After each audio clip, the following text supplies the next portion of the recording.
Hey there, it's Jeremiah. A quick message before the show. Thank you all for listening to the Neoliberal Podcast.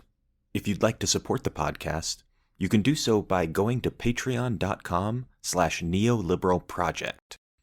Patrons get access to bonus episodes that are patron exclusive, our Sticker of the Month Club, and they get access to our community Slack, where you can hang out with like-minded people and discuss politics, economics, world events, and more. Become a patron today at patreon.com/neoliberalproject, and enjoy the episode.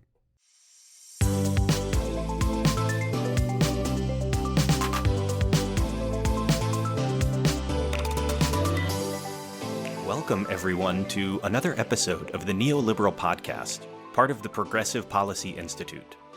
I'm your host, Jeremiah Johnson, and joining me today are two professors of economics who study immigration.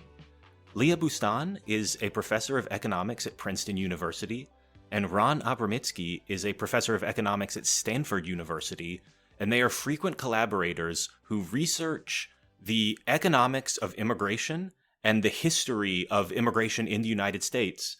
And today they're coming on the podcast to talk about their new book, Streets of Gold, America's Untold Story of Immigrant Success. So Leah and Ron, welcome to the show. Thank you for having us. I'm very excited to have you guys. I really enjoyed the book. I was lucky enough to get a copy because you sent it to me, and I've read it and I really enjoyed it. And it's interesting because I'm sure you can appreciate that you guys read all sorts of stuff about immigration. It's your job. You've done it for decades now, and it's hard to read something new. You know, sometimes it's hard to get a new perspective when you feel like you've already read everything. And I've already got 5 to 10 different books on immigration on my bookshelf. And so when I picked up this one, I was thinking like, okay, well, other than just, Economist thinks immigration is good. Other than that, what else new am I going to learn? But this is a very interesting story about how we compare this generation of immigrants, modern immigration in America, with previous generations of immigrants, maybe from the 1800s or the early 1900s. So my first question is, what made you want to study that in particular? What made you want to look at this one group of immigrants and compare them to the past? Well, we are both economic historians, and so our research has focused on bringing tools of modern data analysis and economic theory into understanding episodes in the past. And one of the most important demographic events in U.S. history was the mass migration from Europe around 100 years ago, and then the closing off of the border, or the major restriction of the border in the 1920s. And so what we see when we look around us today is potential echoes of that experience or that episode now. Again, we see that the U.S. population is close to 15% foreign born in the most recent set of census data, and that mirrors very well the share foreign born around 100 years ago. And again, we see conversation or discussion of, should we restrict immigration again? Should we close off the border? And so I think we were inspired to compare past and present to understand what happened last time we restricted immigration, what happened last time we had more open immigration and a large share of the population foreign born.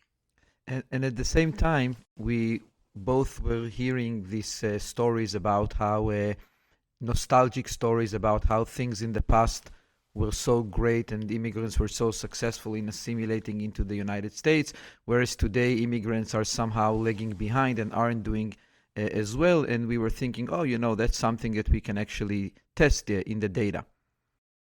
That is always the question is, it's nice to have theories about how the world works, but can we test them?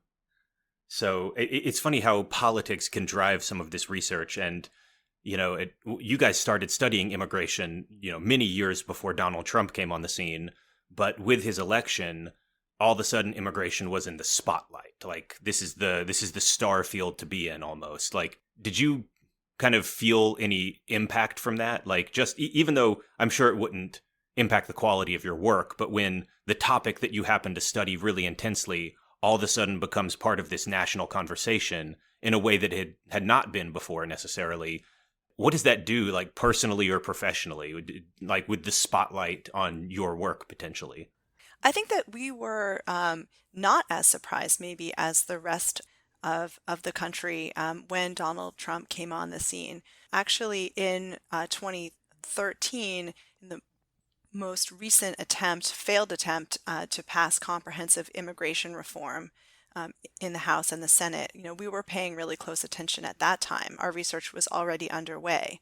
And we noticed this interesting pattern where politicians or pundits as different as someone like President Obama on one hand and Rush Limbaugh on the other hand were saying very similar things about immigrants in the past, very laudatory things about immigrants from Italy or from Poland or from Ireland, who both Obama and Limbaugh would say they built the country, they came with very little, and they made their way up into the middle class on their own.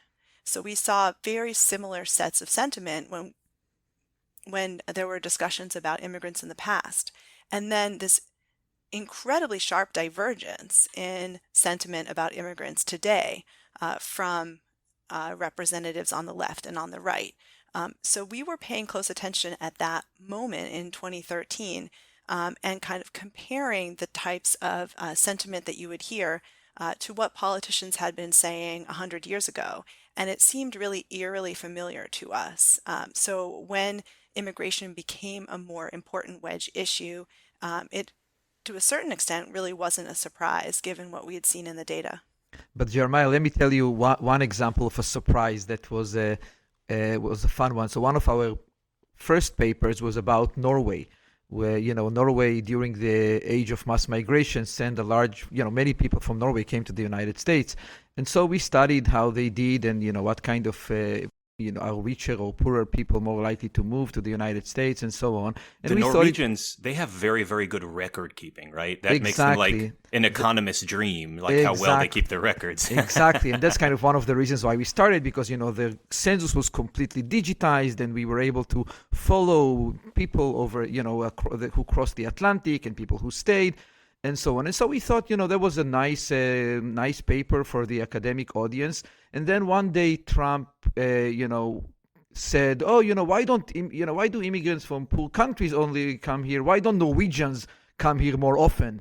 And then we were like, well, 100 years ago when Norway was very poor, people came here more often. And then we were very surprised to see that, a lot of the, a lot of the media picked up on our little research papers on Norway and said, look, actually Norwegians used to come here, and when they came here, they weren't necessarily assimilating very quickly. And so this was kind of like an early sign of how taking a longer term perspective for U.S. immigration is important. And I think it's a great example of how our research can bring new facts to the table. So, it's easy enough for a politician like Donald Trump to spout off a claim like, oh, Norwegians would be so great, if they would come as immigrants, why don't they come anymore? But there really isn't much data or facts underlying many of the statements that we hear about immigration. We're just picking on that particular one, but that trend is very common. And so I think the media turned to us at that point to say, wait a second, there are these two dusty academics who've been looking into Norwegian migration. Let's see what the facts really say. And it turns out that Norwegians were some of the lowest earning immigrants in 1900. And they were also a group whose children didn't move up as quickly as many of the other children of immigrants did. So if you had to point out one group in the past that wasn't doing very well, you would actually point to Norwegians, which made the whole thing very ironic. Exactly, and then you look at and of course when you look at it from today's perspective, it looks like Norwegians are doing great in the United States, but well, that's because when you look at this in generation terms rather than in a few years after they arrived terms, then things look different, and that's kind of like one of the key takeaways, I guess, of the book. I always just find it very funny to see what's in style and what's out of style. I think about like inflation all of a sudden. There have been people who've been researching inflation, macroeconomists for years, and we lived in this no inflation world and it was all very boring, and all of a sudden they've all got 100 media requests now. No, exactly. And I remember sitting in seminars where, Christy Romer had to explain why the Great Depression is relevant at all for what we had today. And then, some years later, she was like the chair of the Council for Economic Advisors for the president because after the Great Recession. So, yeah. No, and you're exactly right. I mean, there was a famous economist who said to me, around 2010 or so, and he said the one rule of applied economics is that no paper about immigration ever gets into a top 5 journal. And I think that, that was a very backward looking rule, which was probably true in the 90s or in the 2000s. But as the world has been changing, there's been a lot of renewed interest in the economics of immigration, both in the US and in Europe. So I guess we're in the right place at the right time. But I don't think it's fully a coincidence. As economic historians, we're really trying to focus on the big events in US history, and understanding what are the forces that have changed the country. And immigration was a force like that throughout US history. And so that's what drew us to start looking at this kind of past-present comparison. And Jeremiah, another angle of this is that when Leah and I were talking, in one of the first times we had a chance to have a long conversation, we both quickly started to talk about our family backgrounds and realized that, I'm an immigrant and I'm coming from, immigration has been a big part of my life. And then, of course, Leah's ancestors immigrated to the United States. And then we got to think, so many people in the United States have an immigration story. And so why don't we try to tell this story of so many Americans and the immigration story that they have, and along the way see some of the myths, how many of the family stories that we have are based in myth versus are kind of true when we look at the larger data. So let's talk about that then. Let's talk about what the myths are about immigration and then what the actual research says. So you spent some time looking through census records and tracking immigrants from one census to the next, and you're trying to answer a basic question about how well do immigrants do in America. And you can measure this in a lot of ways by what jobs they take or what incomes they have, or how well they assimilate. But I think we should first of all just lay down some of the basic facts. So what do we know about previous waves of immigrants in America and how well they did? Well, I think a nice way of going through the facts is actually to compare what we now know to what we thought we knew before Ron and I were able to put the census data together. And the first thing we thought we knew, the first myth about American immigration history, is that the Ellis Island generation, the immigrants who came around 100 years ago from Europe, were able to move up the economic ladder very quickly. We have this nostalgic view that immigrants arrived with just $1 in their pocket, and that within a couple of years, they had found work, they were moving up in the company, and some of them were even able to own businesses or become CEOs. That's usually put in contrast to immigrants today, where there's this concern that immigrants today aren't able to make it as quickly. So the first, set of myths that we wanted to look at was, is this really true? Is the Ellis Island generation, as good as everyone says? And so for that, we put together data on immigrants who arrived in the U.S. around 1900 from a variety of different countries, and we followed their careers through the census. And we find that immigrants 100 years ago did not move up nearly as quickly as we once thought. So there was a set of immigrants that actually already arrived doing very well. Often those would be immigrants from England or from Germany. They already had skills. And those immigrants earned a lot when they first came, and then they continued to earn a lot. Then there's a set of immigrants from Southern and Eastern Europe, from countries that weren't as developed, and they arrive not earning as much as the US born, having a gap of a few $1,000s, and not really closing that gap as time went on. Maybe making a little bit of progress over a 20 or 30-year horizon, but not catching up to the US born. And their pace of earnings growth is very similar to immigrants today. So if you want, like both parts of the rags to riches story are myth. They didn't start at the very bottom necessarily, and they didn't get rich very quickly. Rather, we see this more like a slow story where they start, sometimes they start sometimes a little bit more than above the native born, and sometimes a little bit earning less than the native born. And then throughout their lifetime, there is some kind of like a more of a persistence than a quick catching up. It is only the second generation, the children of immigrants, that we start to see are rising. There's a great quote in the book that I really love, and I don't have it exactly in front of me, but it's something like an Italian immigrant saying, "I thought the streets of America were going to be paved with gold. And then I get here and I discover they're not paved at all. Not only are they not paved with gold, they're not paved at all. And not only are they not paved, I am expected to pave them." And, it's that whole thing of immigrants didn't necessarily make it right away, but they, kept struggling and moving up a little bit at a time. And then in the next generation, maybe their kids would have a lot more success than they do. And that seems like a very uniquely American immigrant story about how the immigrant parents, really striving for their children. Yeah, that's exactly right. I think that through the work that we've done, we've been able to convince ourselves that the success and upward mobility of the children of immigrants really is a consistent story throughout U.S. history. There are a lot of concerns these days that not just the immigrant generation, but even the children of immigrants are going to be stuck in some sort of permanent underclass, and that they're not able to move up as quickly as the children of immigrants in the past.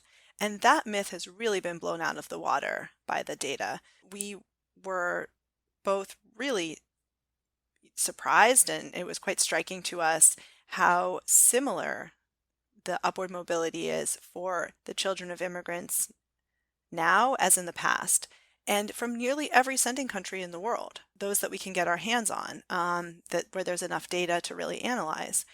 So we're able to analyze close to 50 countries today, and in almost every case, the children of immigrants are moving up more quickly from the bottom than the children of U.S.-born households that have a similar income level. Yes, and this was true both in the past and today. Again, from nearly every sending country that we can look at. And again, we are talking even about so you can start by looking at the children of immigrants who grew up in relatively poor families. So in the bottom 25th percentile of the income distribution. So think about it today as a family that earns something like $31,000, where two spouses work and they earn the minimum wage. And you look at the children of immigrants like that, and you find that the children of immigrants are more likely to make it to the middle class and beyond than the children of the U.S. born who grow up in similarly poor families. And the striking thing, as Leah said, is that this is true both today and in the past, and from nearly every sending country we can look at. And again, ironically, the Norwegians in the past was one group for which this was not true, but of course, by today they are doing quite great. So this is one myth that potentially turns out to just be true. If there's one myth that says immigrants in the past all succeeded really quickly, and that one didn't turn out to be true, but the whole idea of, immigrant parents, force their kids to get a ton of education and really go hard on their kids, and their kids are super successful, that one, it may be true. And one of the questions I have is, do you see any patterns among different kinds of immigrants? Because that is one thing where some critics of immigration we'll say, well, there's certain kinds of immigrants that are good, whether it's from a certain place in the world or immigrants who are high status versus low status, socioeconomic status. Do you see any patterns about certain immigrant children do well, certain immigrants do well, or is it across the board, almost all of the immigrant children are doing well?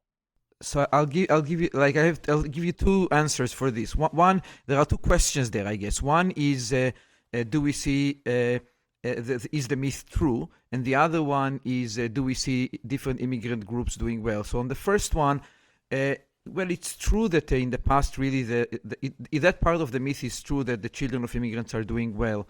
The part that is surprising there was that is equally true today to how it was in the past. Somehow there is this sense that today things aren't going as well for immigrants, and we find striking similarities between the immigrants today and in the past.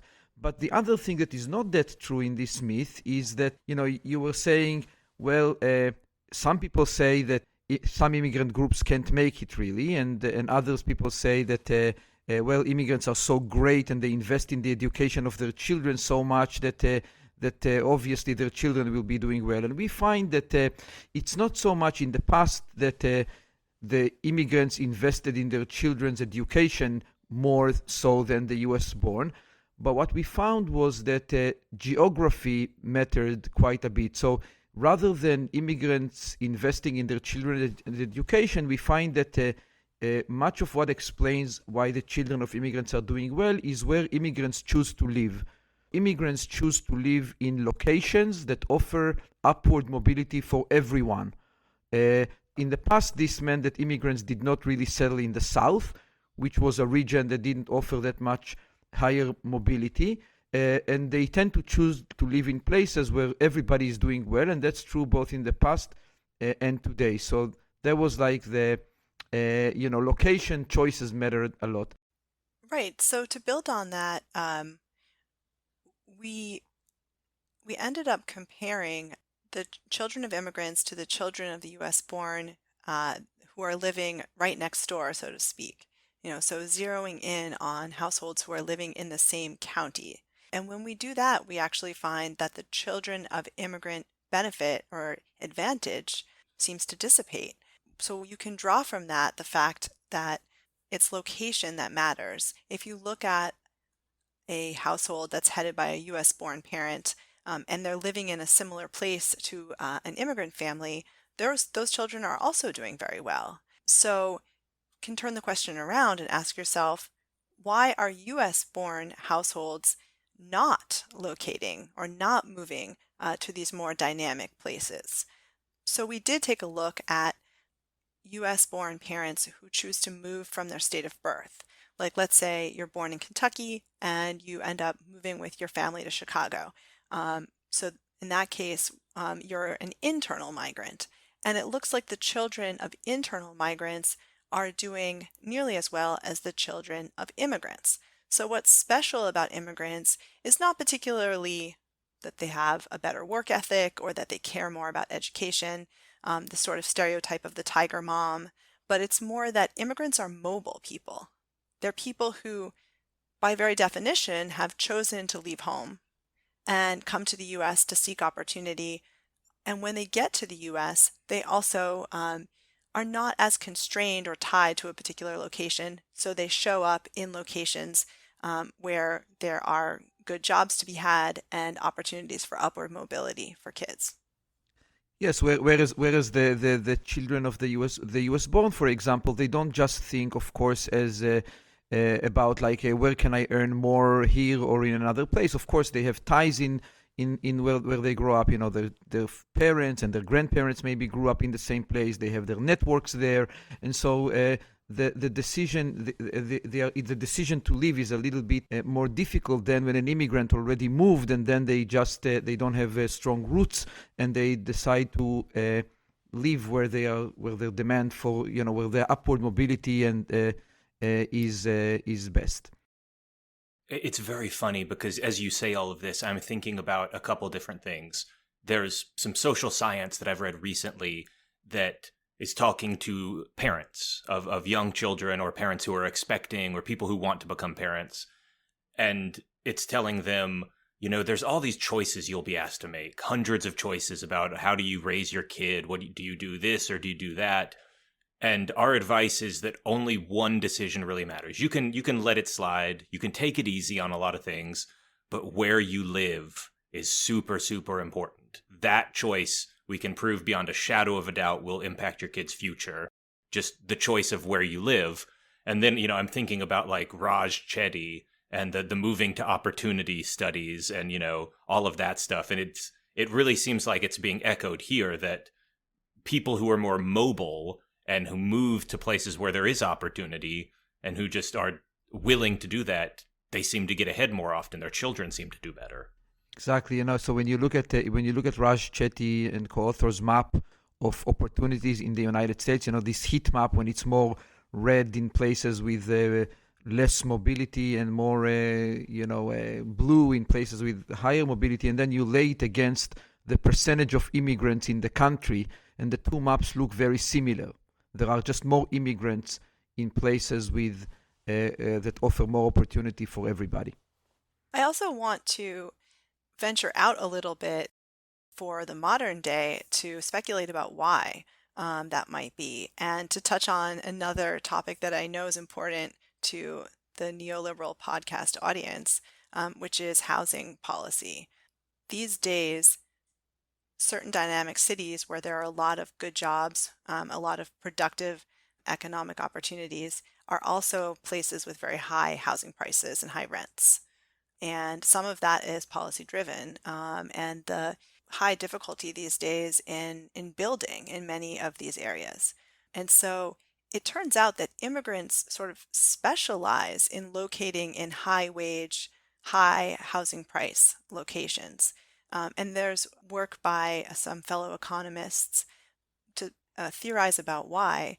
And one possibility is that immigrants spend some of their money locally in the United States, but also spend some of their money back home. They do that through remittances, where they're sending money back to family members. And they also do that through savings, many immigrants hoping to potentially move back home at retirement, build a house in the home country.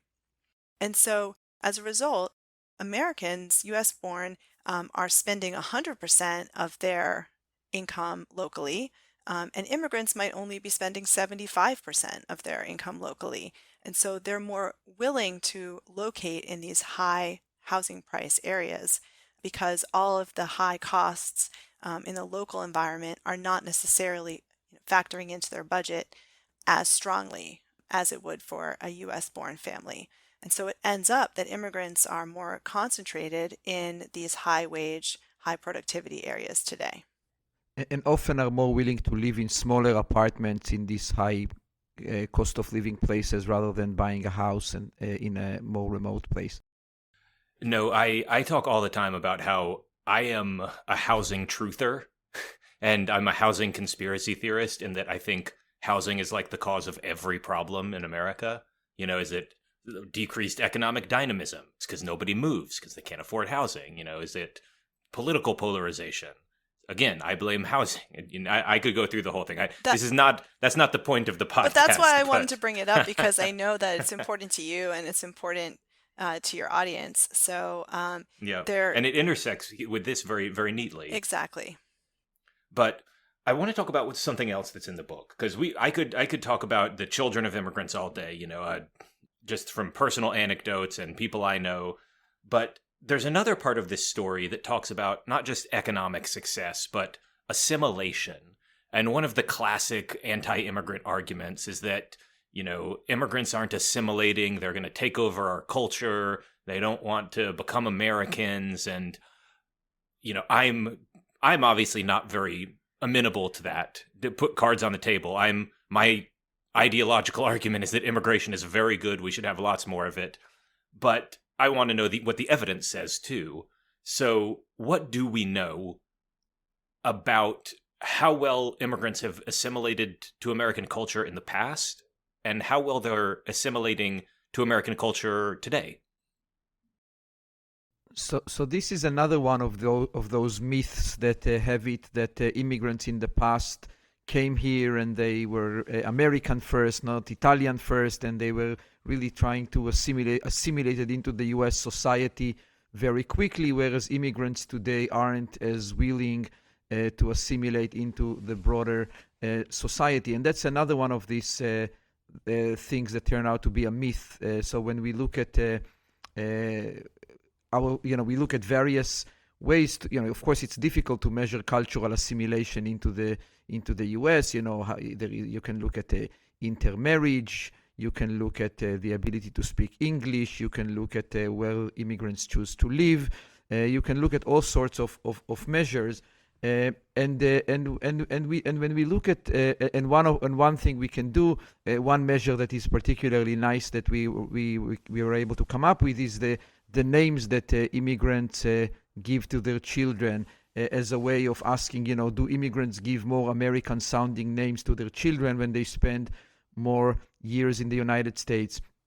And there are advantages and disadvantages for each measure, but one advantage of this measure is that how you name your child is a choice rather than for example, who you marry is both a choice, who you want to marry, but it's also a constraint, who wants to marry you. So somehow, though, how you name your child is a pure choice that the immigrant can give, and it also doesn't cost money to give your child an American sounding name. So it's like a measure that kind of captures something that we thought was important, which is how immigrants trade off wanting to retain their own original identity for the benefits of assimilating in the broader society. And when we look I've got a story here, by the way, yeah. and I'm sure I know you have stories too, because they're in the book. And again, the book is Streets of Gold. Highly encourage you to read it so that you get all the detail that you're not getting in just this podcast. But my great-great-grandfather came over, and he was Greek.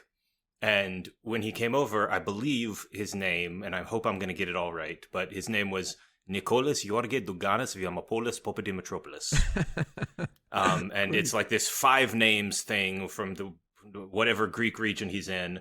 And he changed Nikolas George to just Nicholas George, spelled the American way. And then Popadimitropoulos became Pope.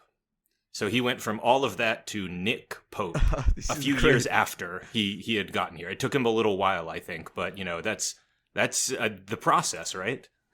This is a great story. Exactly. So this is exactly what we are trying to. So this is exactly the main finding, which is that immigrants, give. So you actually talked about somebody changing their own name. That's like an even more, I guess, costly and deep way of assimilating. We are looking more at the names of the children, but we find that immigrants give more American sounding names to their children when they spend more years in the US, eventually kind of erasing about half of the naming gap, if you want, between their namings and the US born naming. And the striking thing there again was that to a strikingly similar degrees today and in the past. So both today, immigrants today and immigrants in the past give more American sounding names to their children when they spend more years in the US, and to a very similar degree. And the immigrant groups that are getting the most of the complaints, like Mexicans today and Italians in the past, are among the groups that name assimilate the fastest. So, for example, this is just one example of a way that when we measure the assimilation, we find that cultural assimilation is happening, and it's happening in a similar degrees today and in the past. And even when we measure it in the other ways, like marry, who you marry and how you speak English, we find similar degrees of assimilation today and in the past. One thing to underscore from what Ron just said is that cultural assimilation has been happening quickly, but it's not complete within the first generation. So just like what we're finding on the economic side, that first generation immigrants, the immigrants themselves, they do move up the economic ladder, but they don't completely converge or catch up. The same thing is going on with cultural assimilation, that we see a lot of intentional action on the part of immigrants themselves to learn about American culture and to absorb themselves into American culture, but it's not complete within the first generation. So there's still what we call a naming gap between the last child of an immigrant and the last child of a US-born mom. And it's really in the second generation where the assimilation process completes itself. So we do need to think kind of on a bigger time scale here, like on the scale of generations. And I think that's easier for us to do in the past. The generations all sort of collapse themselves. I can never really remember if it's my grandfather or my great grandfather who was the one who moved to the US.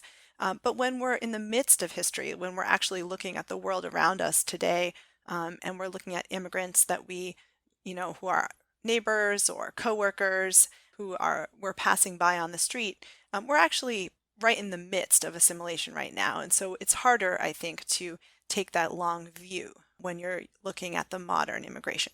Exactly. And this is also, by the way, one example how different people can look at our evidence and make different conclusions. So, for example, if your prior was that there is no cultural assimilation, our findings show you that this is absolutely wrong, because even within one generation, we see some cultural assimilation, we see a large degree of cultural assimilation. But, you can also take the other side and point out, as Leah said, well, there is still, even 20 years after they spend in the United States, there is still a gap between the names that they give and the names of the US born. And so there is no complete cultural assimilation. Just as one final note on kind of the cultural argument, I want to give a shout out to a book written by Alex Naurasta and Benjamin Powell called Wretched Refuse. And that's a book, again, about immigration that focuses very narrowly on this kind of argument that immigrants will undermine your culture and undermine your institutions and change who you are. And if you're interested in that specific argument and you're a listener, go check out Wretched Refuse, another great book on the topic. One thing that I'm curious about, because your book is very specific to the history of American immigration, but you have mentioned a couple times Europe, and Europe has undergone its own waves of immigration recently. And there are people who will make arguments that European immigration is either quantitatively different or qualitatively different than immigration to the United States, that immigration is working in the United States, but it's not working in Europe, and they have a lot more reasons to be wary. Now, I know that's not really what the book is covering, but I'm curious if you, just as economists who study this issue, do you have a point of view on whether or not the factors in play are different in Europe? Are there different factors that cause different outcomes there, or do you think the story is largely the same? Well, for that, we really do have to turn to the evidence. And it's only been in recent years that we've had access to the kind of administrative data that allow us to follow people over time in European countries. And there have been economists who've looked into that data very recently to see what does the assimilation path look like for immigrants to Europe. So there's a nice paper in the Economic Journal that compares immigration to the UK, to France, and to Germany. And they're not finding assimilation as rapid as we see in the United States. And then on the other hand, there have been people looking into immigration to Canada, immigration to Australia. So those are more of the settler countries. They originally were colonies, were large immigrant receiving areas throughout their history. And it looks like the story that we're finding is being replicated in some of those other more New World countries. So there's something about the history of being an immigrant receiving area that makes it easier perhaps for the current population to embrace new immigrants these days. I mean, that's really just the beginning of the speculation on our part. We haven't looked into the reasons for the differences extensively yet, but it seems like it's not just a U.S. story, but at the same time, it doesn't necessarily translate into rapid success in Europe either. And then one thing that is interestingly different between the contexts is that, as Leah said, U.S. has been a country that received immigrants for many years, for over a century. But in Europe, this is a relatively new phenomenon. So Europe used to be a sending country of immigrants and has only become like a receiving country of immigrants recently. And so this long-term perspective that we have in the U.S. is not something that exists in Europe. And so that's both in terms of doing the research as well as and kind of bring this long-term perspective is a little bit more challenging in the European context. I think it's just very interesting to think about that because it fits intuition that obviously if your country has been experiencing immigration for a very long time, maybe they will have better cultural institutions to accept immigrants and to ease them on that path. And maybe that's a real factor. I wonder whether or not like someone like Israel, where they would fit in this conversation. And I don't know. But if you want to talk about countries that have had to assimilate huge numbers of immigrants in very short periods of time, Israel would probably be near the top of that list. They've had some instances of very, very large immigration waves, and they seem to be, mostly thriving and mostly accepting those immigrants pretty well. Right. So so Israel is a great example of another country that has been receiving immigrants. It's a nation of immigrants too. Even more so than the U.S. and yes, it has some of the same features. Again, we need to see more research on this, and it's but including the nostalgic view that immigrants in the past were doing better than immigrant groups who came later on. Including the how immigrants are actually eventually assimilating, and Israel become like a country of many cultural influences, and that is great for the country in the same way that it has been in the U.S. You can even point to things like how when over a million Russian Jews came to the United States in the 90s, and this did not really crowd out. Research finds that it did not crowd out the Israeli worker or reduce their wages, and how this immigration wave is thriving in a similar way of what we find in our book. So yeah, it's a good example. There is not that much research, I have to say, on Israel's immigration as I would like it to be, but it's a great parallel, I think. Also, Jeremiah, many of the immigrants to Europe these days are classified and considered refugees. So there is a relatively new paper in the Journal of Economic Perspectives by Christian Dussman and co-authors that compare refugee assimilation in the US and in Canada to many European countries. And assimilation of refugees in the US is also more notable than for the European counterparts. So it's not simply a matter of, many of the immigrants to Europe are refugees, so of course they're different. When scholars do try to kind of compare apples to apples there, they find that the U.S. is pretty good at helping refugees achieve economic integration as well. So Ron and I have been working with some co-authors on refugees, and some of the refugee findings are in the book, In Streets of Gold. But we've also been working on separate research on refugees in the United States. And we're going all the way back to the early 20th century, actually to the period before there was a formal refugee system, but yet many immigrants might be classified as refugees in the modern understanding, in the sense that they were fleeing from persecution. So we're able to classify immigrants at the time as refugees or as economic migrants based on their own self-description of their reasons for coming to the U.S. And we're finding that the U.S. was very successful at integrating refugees even 100 years ago. So that's been part of our history for a long time.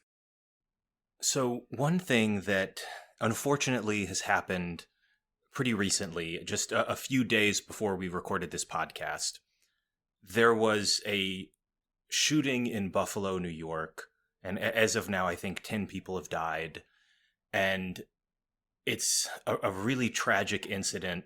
Number one, obviously because of the deaths, but it appears to be an ideologically motivated shooting that talks about the Great Replacement conspiracy theory. And this is a theory that is promulgated in a lot of alt-right and conspiracy spaces on the internet, that there is a sort of movement to replace white Americans with other people, I guess, black and brown Americans or Jewish Americans. I to be honest, I don't know the details of the theory, and I don't care to get into that. But unfortunately, this is a part of our political discourse now. and there are people, prominent politicians, who echo some of these talking points. And I don't know, I feel like we should do something to address this, because it is such a tragedy. And, it's great that we kind of write books and we publish papers about how immigration can be really positive. But I'm just curious, do you guys have any thoughts about how we actually take this into the real world? How can we step away from kind of the just abstract findings and talking about fun research findings that we're doing, and try to make a difference when people are believing these very evil things and taking very evil actions based on some of those things? Well, I think one of our goals in writing the book was to bring the research findings out into the real world, into the general public, and to make those findings accessible. And so I know that there are some people who are really unpersuadable. Some people who are on the far right, who've been reading a lot of conspiracy theories, and it's not like they're going to encounter streets of gold in a bookstore and say, oh, I've changed my mind. But I also think that some of the ideas that used to be very much on the far right and were cordoned off have been, as you mentioned, coming into a general political discourse. There are some politicians who will pick up some of the themes from those ideas. And so in that sense, I think Streets of Gold is a really important corrective or part of the conversation. And probably the piece of it that matters the most is the front cover, in a way. The front cover is a really beautiful rainbow, kind of pastel rainbow image over the American shore, with a few immigrants in the foreground looking ahead as if they're arriving on the American shores. And it's an image that has inspired a lot of optimism. We've gotten a lot of comments already, even though the book isn't out, about how the cover is inspiring and how it's We want people beautiful. to judge our book by its cover. Exactly. It's the one part of the book we didn't have anything to do with, and we like that part of the book the best in a way. I've even had, private messages for people saying that it brought a tear to their eye, and I think we need that sort of a kind of emotional engagement with this topic, of course, founded on the facts and on the evidence, but also really rooted in our values and what we care about and what kind of society we want America to be. And so we hope that the book contributes, of course, only for people who are potentially persuadable. But we think that there may be many such people who are listening to messages from different directions. Maybe I will add one thing on. I don't have that much to say on the replacement theory, but it does rely on this notion that somehow today there are more immigrants in the U.S. than ever before, and that they are kind of flooding the country and so on. And for that, I want to point out another thing that we talk about in the book, which is, immigration today is about 14% of the U.S. population. So first-generation immigrants that people who report their country of birth being not the U.S. are 14% of the U.S. population. And there is a notion that this number is the highest it has ever been, but that's not true. Immigration was 14% of the U.S. population for 50 years during this Ellis Island generation, and so this is this at least factual statement is false.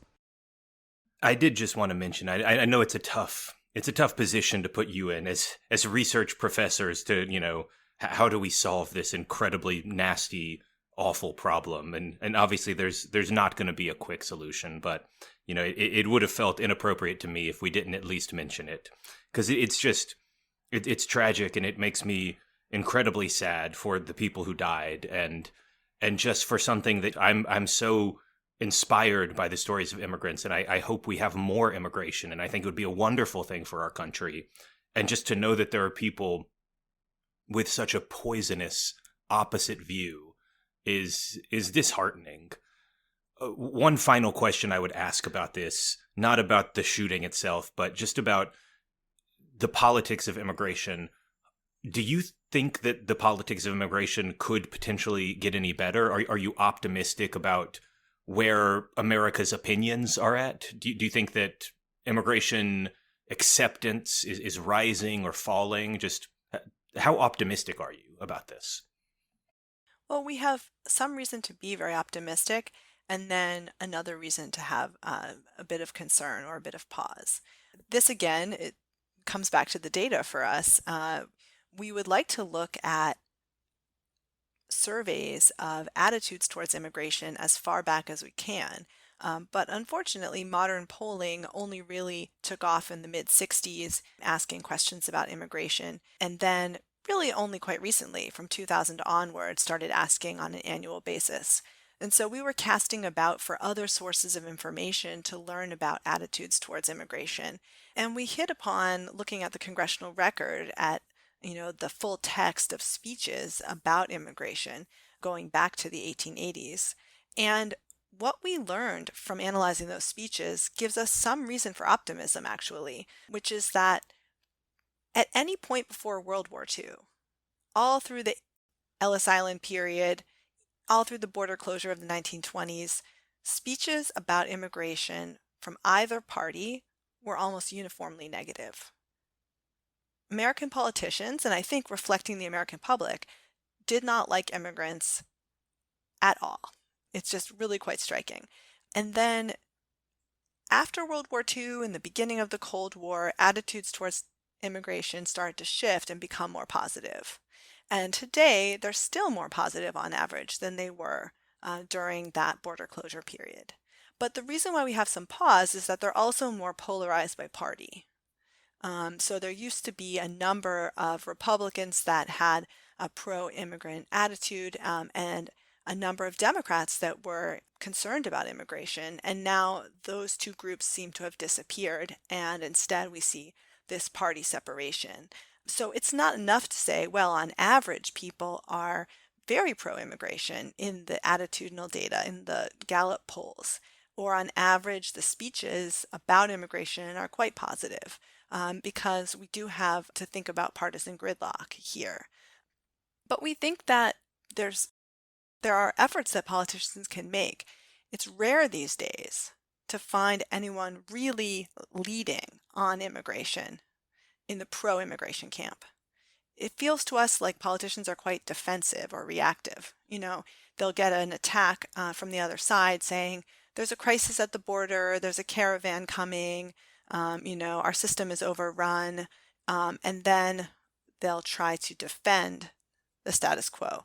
But I can't think of very many politicians who are saying very strongly, immigration is good for the country. It's always been good, and we want to make immigration an affirmative part of our platform. And then again, that's despite the fact that in the recent Gallup polls, 75% of the American public said that immigration, when asked is immigration good or bad for the country, more than 70% say it's good for the country. So somehow the public in general seems to be increasingly more pro-immigration, and yet you don't see anybody championing these, policies that are more like the ones that you described. Yeah, I hope that, politicians, especially on the Democratic side, where it seems like there might be more openness, I hope that they don't overlearn the lessons from the Trump era where, obviously Donald Trump won with a anti-immigrant message and Democrats have been on the defensive, but maybe there is a real opportunity to stake the ground of just optimistic pro-immigrant politics. And I guess we'll have to see. I know that you end the book with kind of a call to reevaluate how America is doing immigration policy and reevaluate where we're at, this kind of partisan bickering. One party will tighten the immigration, one party will loosen it, and nothing major actually happens. You're just kind of fiddling with executive actions. Are there specific policies that you think are the ones you would target, beyond just let's open the borders, let's let everybody in, which, there are some people who would very much love that. But in terms of realistic policies, are there things that you think are the best areas to focus on? Well, before we get to policies, I think we really need to think about leadership. We tell the story in the book of the immediate post-World War II period when President Truman looked around at the country and said, we need to change the narrative about immigration to the US. It's been resoundingly negative. And he was looking back on basically the data that we can see in the congressional record and the fact that people had only negative things to say about immigrants at the time. And he said, we need to change the narrative and remind everyone that immigrants helped build our cities. They contributed to industry. They're patriotic Americans. They served in World War II patriotically. And he took efforts in that direction to try to change the story.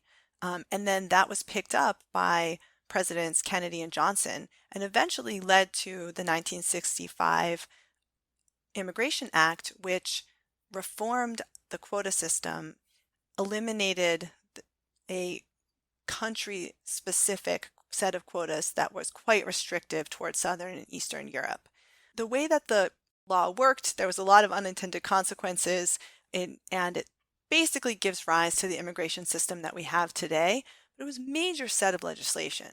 And if you're going to have major action, I think you first need to have someone who stands up and really takes leadership on the issue. We can talk about specific policies. Ron and I certainly have our own opinions on this, and there are some policy opinions in the book. But what we think most strongly is supported by the evidence is that we're not going to make any changes unless we have a new narrative. And that if nothing else, like making immigration policy based on the assumption that immigrants aren't going to assimilate into the broader society or aren't going to make it eventually and become very upwardly mobile is just a mistake. Yeah, I mean, we operate politically in kind of this center-left space. And so we interact with the Democratic Party a lot. And it really feels like there's this struggle back and forth, at least with the Democrats, for us, where, there's one wing of the party that is quite friendly to immigration.